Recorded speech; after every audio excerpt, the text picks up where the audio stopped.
வணக்கம். எனது பேர் முகமது ஆலம். நான் மன்னார் மாவட்ட மீனவ கூட்டுறவு சங்க சமாசத்தின் செயலாளராகவும் அதே நேரம் வடமாகாண கடற்றுலா இணையத்தின் செயலாளராகவும் செயற்பட்டு வருகின்றேன்.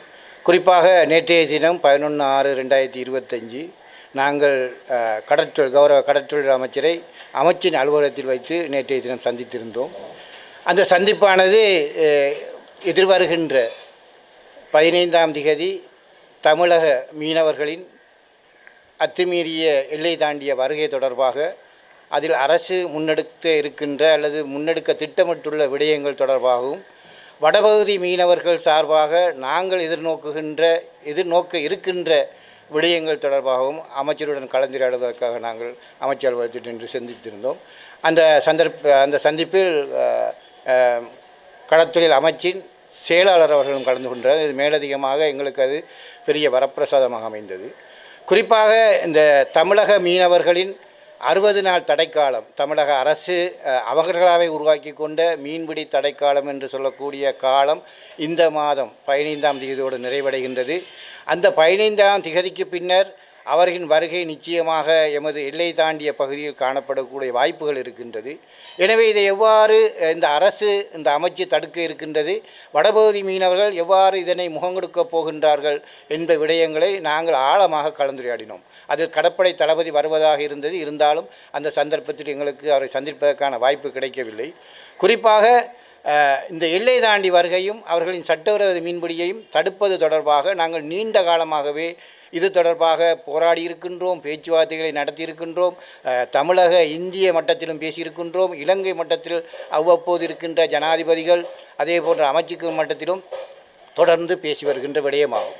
இதை வடமாகாண கடற்றொழில் இணையம் நீண்ட காலமாகவே இந்த விடயத்தை கையாண்டு வருகின்றது. குறிப்பாக 2004 இந்த செயற்பாட்டில் அது தன்னை அர்ப்பணித்து செயற்பட்டு வருகின்றது. இது நெப்சோ நிறுவனமும் தன்னாலான பங்களிப்பை செய்து வருகின்ற சூழ்நிலையில் நாங்கள் இந்த 15ஆம் திகதியை அமைச்சரிடம் வினவியது, உங்களிடம் இருக்கின்ற இந்த வருகையை தடுப்பதற்கான திட்டங்கள் என்ன, அதை நீங்கள் கையாள போகும் வழிமுறைகள் என்ன என்பது தொடர்பாக வடபகுதி மீனவருக்கு ஒரு விளக்கத்தை அளிக்க வேண்டும் என்ற கோரிக்கையை வைத்தபோது நிச்சயமாக இந்த இந்திய மீனவர்களின் எல்லை தாண்டிய வருகையை தடுக்கும் செயற்பாட்டில் இந்த அரசும் எனது அமைச்சும் தீவிரமாக இருக்கின்றது.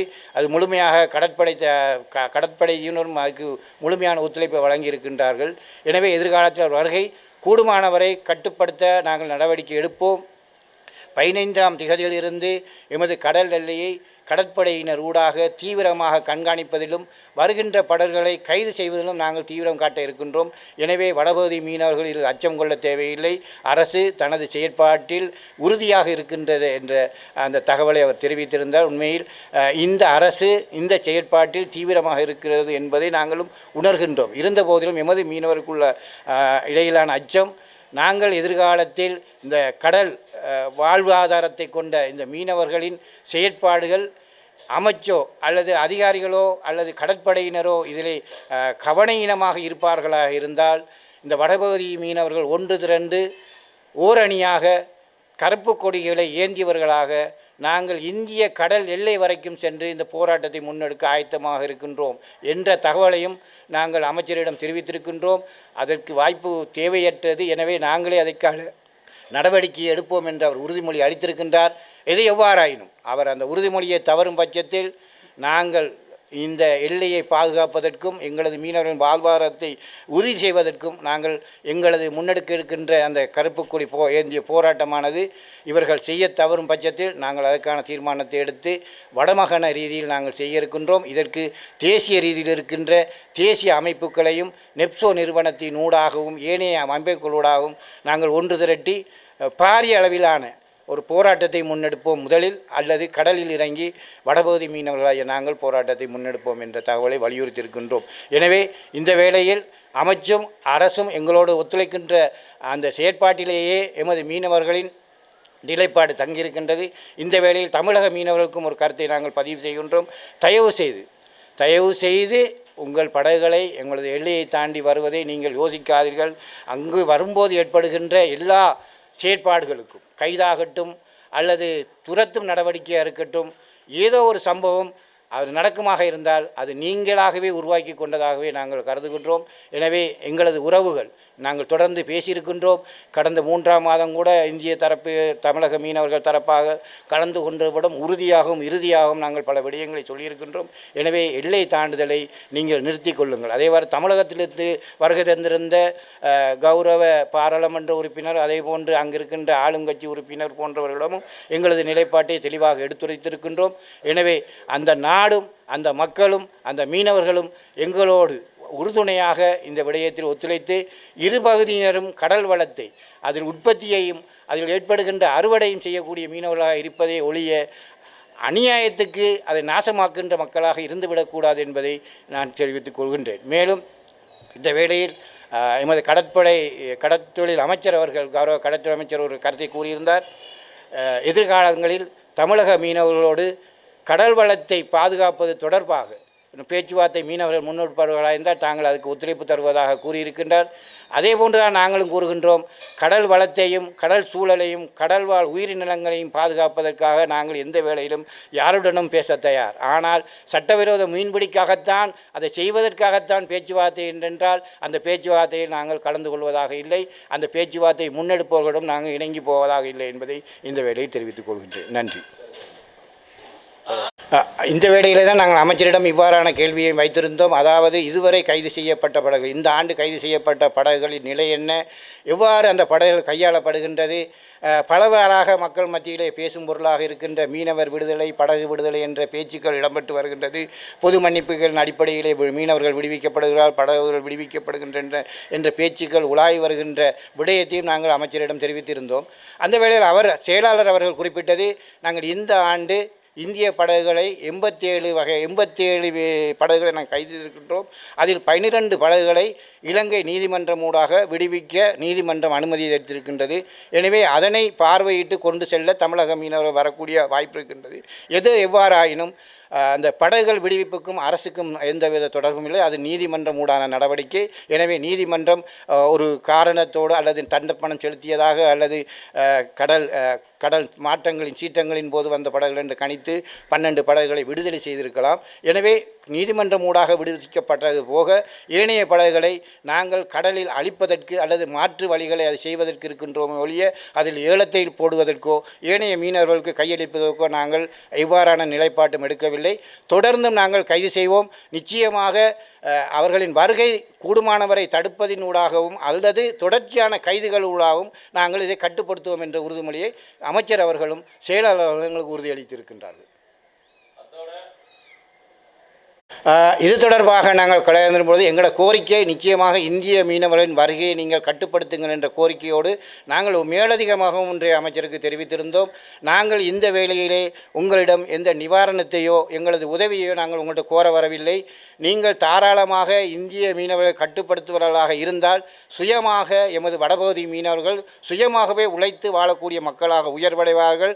அரசுக்கும் அதனூடாக இப்போது கூட நாங்கள் நிறைய அந்நிய வெளிநாட்டு ஏற்றுமதியூடாக நிறைய அந்நிய செலவாணியை இந்த அரசுக்கு பெற்றுக் கொடுத்து ஒரு சமூகமாக வடபகுதி மீனவ சமூகம் இருக்கின்றது. எனவே நீங்கள் தொடர்ந்து இதனை இந்த 60 நாட்களுக்குள் எங்களது மீனவர்கள் கணிசமான மீன்களை அறுவடை செய்திருக்கின்றார்கள். கணிசமாக தங்களது வாழ்வாதாரத்தை மகிழ்ச்சியோடு வாழ்ந்திருக்கின்றார்கள். இந்த 60 நாட்களுக்கு இடையில் இருந்தும் அவர்கள் வருகை தரும்போது எவ்வாறு அது மாற்றமடையப் போகின்றது என்பது விளங்கவில்லை. நாங்கள் மீண்டும் சொல்லுகின்றோம், எங்களது வாழ்வாதாரம் இந்த கடலை நம்பியது. இந்த இந்திய மீனவர்களின் வருகையை அவர்கள் கட்டுப்படுத்துபவர்களாக இருந்தால் சுயமாகவே சொந்த காலில் நின்று உழைத்து வாழக்கூடிய சமூகமாக இந்த மீனவ சமூகம் இருக்கும். நாங்கள் தொடர்ந்து வலியுறுத்தி வருகின்ற மீனவர்களுக்கான இழப்பீட்டை நாங்கள் நேற்றைய தினம் அந்த கோரிக்கையை வைக்கவில்லை. இருந்தாலும் நாங்கள் தொடர்ந்து வலியுறுத்தி வருகின்ற அந்த மீனவர்களுக்கான இழப்பீடுகள் இந்த அரசு விரைவில் வழங்குவதற்கு நடவடிக்கை எடுக்கும் என்ற நம்பிக்கை எங்களுக்கு இருக்கின்றது. அண்மையிலேயே சீன அரசாங்கத்தினால் வீட்டு திட்ட தொகுதி என்ற அந்த பொறுத்து வீடுகளும் அரிசி உலருணவு என்ற முறையில் அரிசியும் அதே போன்று வலைத்தொகுதிகளும் இலங்கை அரசாங்கத்துக்கு கையளிக்கப்பட்டு கடந்த காலங்களில் சில திட்டங்களூடாக அது வழங்கப்பட்டன. கடந்த அமைச்சர் டாக்டர் தேவானந்தன் இருந்த காலத்தில் அது இலங்கை கொண்டு வரப்பட்ட திட்டங்களாகும்.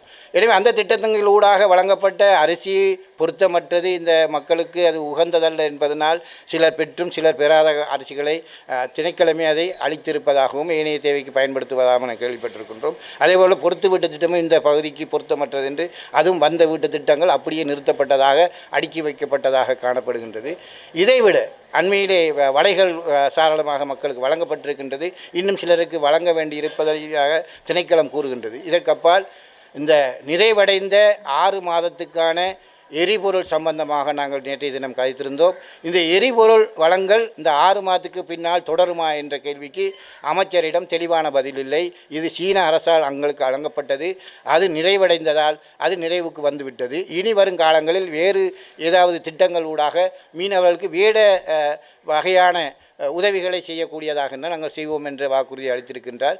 எனவே எதிர்வரும் 24ஆம் தேதி மன்னாரில் கச்சேரியில் மீன்பிடி அபிவிருத்தி குழு கூட்டம் ஒன்று நடைபெற கடற்றொழில் அமைச்சு தீர்மானித்திருக்கின்றது. அந்த அந்த அந்த அபிவிருத்தி குழு கூட்டத்துக்கு அமைச்சரும் பிரதி அமைச்சரும் வருகையில் இருக்கின்றார்கள். எனவே அனைத்து மீனவ கூட்டுறவு சங்கங்களும் இதில் கலந்து கொள்ள அவர்கள் அழைப்பு விடுக்கின்றார்கள். எனவே இதனூடாக நாங்களும் அழைப்பை விடுக்கின்றோம். எதிர்வரும் 24ஆம் தேதி மன்னார் கச்சேரி மண்டபத்திலே மீன்பிடிக்கான அபிவிருத்தி குழு கூட்டம் நடைபெற இருக்கின்றது. எனவே அந்த கூட்டத்தில் மன்னாரில் இருக்கின்ற பல விடயங்கள், அது கனியமணலாக இருக்கட்டும், காட்டலையாக இருக்கட்டும், மீனவர்களுக்கின்ற மீனவ பிரச்சனைகளாக இருக்கட்டும், அனைத்துக்குமான கேள்வி பதிலாகவும் பிரச்சனைகளை முன்வைத்து தீர்வை பெறக்கூடிய இடமாகவும் அந்த களத்தை பயன்படுத்தி கொள்ளுமாறு மாவட்டத்தில் இருக்கின்ற அனைத்து மீனவ சங்கங்கள் அமைப்புகளை தயவாக கேட்டுக்கொள்கின்றேன். நன்றி. வணக்கம். என்னுடைய பேர் ராஜா குருஸ். நான் மன்னார் மாவட்ட மீனவ சமாசத்தினுடைய தலைவர். நேற்றைய நாளிலே நாங்கள் கடற்தொழில் அமைச்சுக்கு சென்று கடற்தொழில் அமைச்சரை அங்கு சந்தித்து நாங்கள் மட்டுமல்ல 4 மாவட்டமும் மன்னார், கிளிநொச்சி, முல்லைத்தீவு, யாழ்ப்பாணம் ஆகிய மாவட்டங்களிலிருந்து தலைவர் உட்பட மீனவர்கள் சென்று அமைச்சரை சந்தித்து இந்திய நிறுவப்பட சம்பந்தமாக பேசப்பட்டது. அந்த வகையிலே கடந்த 60 நாட்கள் எமது மீனவர்கள் மிகவும் சந்தோஷத்துடன் நிம்மதியாக தொழில் செய்து வந்தனர். ஏனென்றால் இந்தியன் இழுவப்படகு வராமையின் காரணத்தினால். அடுத்ததாக உள்ளூர் இழுவைப்படகு பற்றி பேசப்பட்டது. உள்ளூர் இழுவைப்படகு இழுக்கிறதுனால் இந்தியா இழுவைப்படகு வருகின்றது என்று அமைச்சரிடம் பேசப்பட்டது. அதற்கு அமைச்சர் கூறினார், இந்த உள்ளூர் படகு சம்பந்தமாக நான் பேசியிருக்கின்றேன். அதாவது அந்த உள்ளூர் இழுவைப்படகுக்கு மாற்றுத் தொழில் மூலம் அவர்களுக்கு ஏதாவது உதவி செய்து அதன் பிறகு அந்த உள்ளூர் இழுவைப்படகை நிறுத்தலாம் என்று இந்த ஆலோசனை கூறினார். அடுத்ததாக தடையான தொழில்முறைகள், அதாவது 17 வகையான தடையான தொழில்முறைகள் இருக்கின்றன. அவரை பற்றி பேசப்பட்டது. அப்பொழுது அதற்கும் அவர் சொன்னார், கூடிய விரைவில் நாங்கள் கடற்தொழில் அமைச்சு கடற்தொழில் திணைக்களத்துக்கு அறிவித்திருக்கிறோம். கூடிய கதியில் இதற்கான ஒரு முடிவு எடுப்பதாகவும் கூறினார். நன்றி. தடையான தொழில் என்றால் டைனமேட், கட்டை, பட்டி வலை, இழுவைப்படகு இப்படியான பல தொழில்கள் இருக்கின்றன.